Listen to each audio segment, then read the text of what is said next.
Like many of you, I follow the F1 YouTuber Josh Revel, and I always love the way he refers to Bathurst as Bogan Christmas. And if we're keeping with that metaphor of this being Christmas for us as Supercars fans, well, it kind of felt like Santa just gave us all coal. I mean, how disappointing was this year's great race?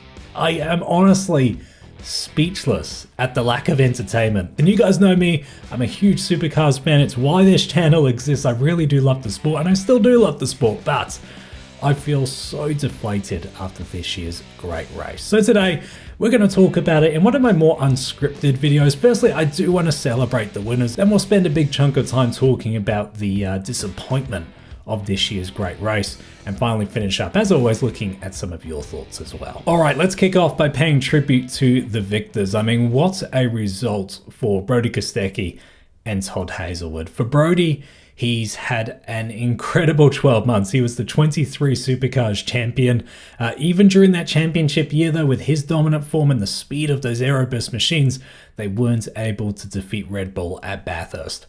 Fast forward to 2024, they've gone and done just that. They've toppled the giants at Red Bull and gone out and won the biggest race of the year, despite all the drama that surrounded that team over the past 6 to 9 months. Of course, if you're just tuning into Supercars at this time of the year and don't really know what I'm referring to, I'll let you do your own research and make your own decisions.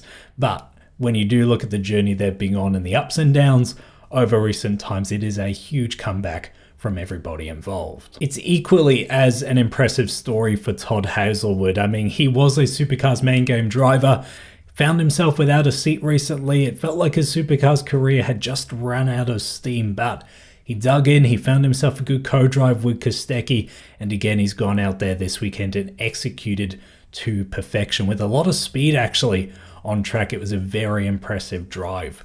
For him, I hope this is a platform for him to relaunch his Supercars career in the coming years. The seats are looking pretty tight for 2025, but fingers crossed he'll be back in the picture full-time from 26 onwards. And then finally for Erebus, this must be a huge confidence boost that the speed they had during their championship winning year is still there beneath the surface. I mean, their results have been nowhere near what they were 12 months ago, but once again, at Bathurst, the biggest race, and a race that was arguably the most pace dependent in years because of the lack of safety cars, they went out there and they held strong all day long. So that's got to be a huge confidence for the people working on those cars, for the people engineering those machines and setting them up. It's proof that they've still got the speed when they put it all together. So yeah, I'm really keen to see if they as a team can now build on this strong result and hopefully be more towards the front more often again. But unfortunately, that is where the positives end, because I can't help but feel the memory of this year's great race is going to be just how damn boring it was for us as fans. And it shouldn't have been that. The setup suggested we were going to get a cracker. I mean, Shane Van Gisbergen, who's dominated Supercars recently, he's out of the picture over in NASCAR, so it was a chance for someone else to rise up and have a good crack. And I guess we got that in Brodie Kostecki, a first-time Bathurst winner, but you would have thought there would have been more of a squabble between the top drivers for that win.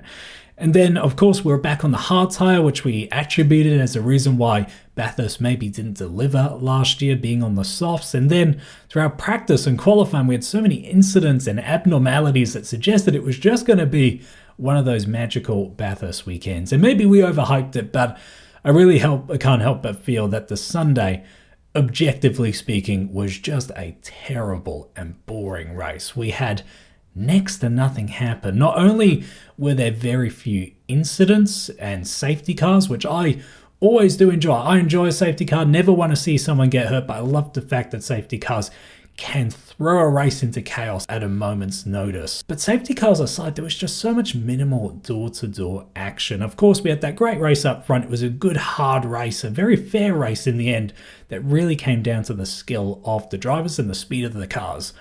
But we just didn't have that door-to-door action that I think we all hoped to see at the biggest race of the year. Now, I've seen a lot of fans say that Gen 3 is completely busted after this weekend, that we should scrap it. Gen 2 was so much better. I personally don't agree with any of those comments. For me, I think Gen 3 has got a lot of positives and potential. The cars look so much better. The way they behave and move around with so much less downforce is far more exciting, especially in qualifying. But I will agree, there is a concerning trend emerging at Bathurst. I think Gen 3 can deliver. We saw this time last year, we were pretty disappointed after Bathurst, the first one with Gen 3, and then 2 weeks later they went out and put on some of the best racing we've seen in Supercars around the Gold Coast. So Gen 3 itself can deliver, and I feel like the round formats that have been in play in Supercars at most events over the past 18 months have held it back from showing its full potential. But as I said, there is a concerning trend at Bathurst. We had the great race last year. It was pretty dull by Bathurst standards. We put it down to the soft tyre.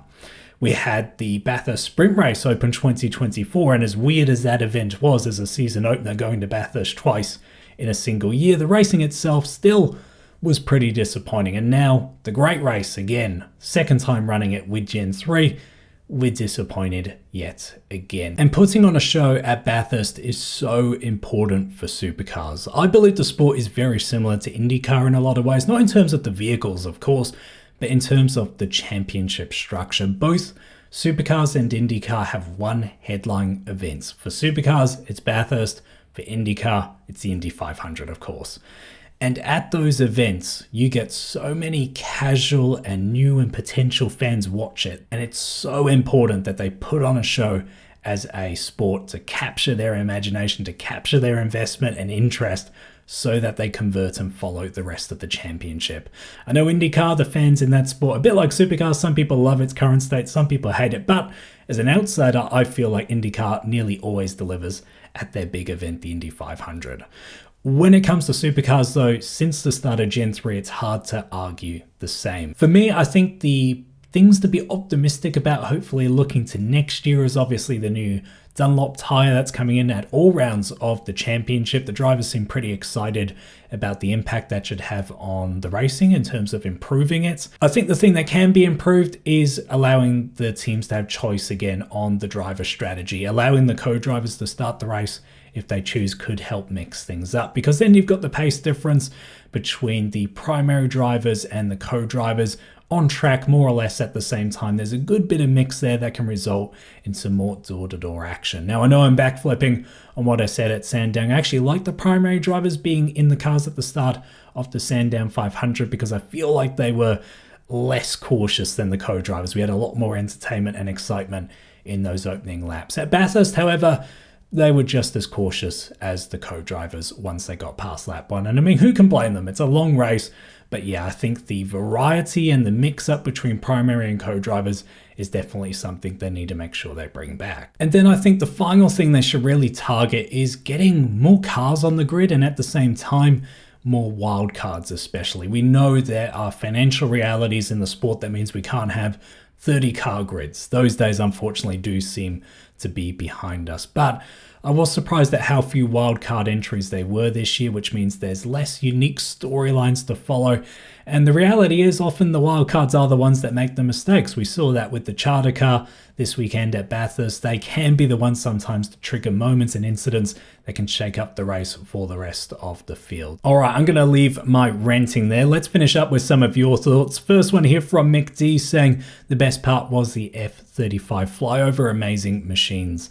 And yeah, I would agree. The off-track stuff was actually really good from Supercars this weekend. Obviously, the flyover, it's there every year. It's fantastic, always good. But in terms of the other stuff, like the track to town on the Wednesday, the street party that was broadcast on TV, I actually really liked some of the things they were doing. It helped bring some more energy to the off-track side of the events. And the other thing I really liked that was a very nice touch was Supercars arranging for the cars to stop at the top of the mountain on the formation lap before the great race. It allowed the drivers to spend some time with the fans, albeit a little bit sketchy given how deep some of them were already in the beers. But yeah, it was a really nice touch, especially given the fact there isn't a cool down lap at Bathurst. It was a nice moment for the sport to stop and show its appreciation for the fan base. I really do hope stuff like that continues. The second comment here from Mark Reed makes a very valid point that despite the lack of action, that was because the drivers were just doing such a good job at being that, professional racing drivers. And you could argue from a purist perspective that this was one of the better Bathurst because it was ultimately determined by the speed and consistency of the drivers and cars with very little outside interference from things like accidents and safety cars. For me personally, I struggle to get invested in that argument because I do like the unpredictability of motorsport. I feel like you need the accidents, you need the safety cars, the highs and lows to showcase how challenging this sport and this track is, because then I feel like it helps you appreciate those that ultimately go out and win the thing. And yeah, this year, unfortunately, there just weren't those contrasts at play. And lastly, we'll finish up with a comment from Joella, who I think summarizes things quite nicely. You can read his thoughts in full, but just to take out the key points here, he says that the weekend as a whole was pretty dramatic. Of course, we had those incidents in practice and quali, and I would add to that the support category action was really good this weekend as well. But as Dweller puts it, the race itself, the Bathurst 1000, unfortunately, was hot garbage, in his words. It was a big shame. That is the thing that matters most at the end of the day. That's the thing that's remembered years and decades down the road. So yeah, a big shame, unfortunately. Overall, you guys gave this weekend 3 out of 5 stars was the majority. I personally am in the 2-star range. It was a big disappointment. I always do have high expectations for Bathurst, which obviously can be dangerous. It is live sport, as I said, but yeah, certainly feeling disappointed with how this weekend went. Of course though, still love the sport. 12 months ago, we had an absolute cracker around the Gold Coast. Fingers crossed that will be the same in a couple of weeks' time for us. And if you do want to see my round preview for that one, and of course a review discussing what will hopefully be an action-packed weekend, be sure to like and subscribe. And of course, would love to hear thoughts on the Bathurst 1000 for 2024 down there in the comments. Treat people like your trackside while you're down there. Thank you for your support, and I will see you in the next one.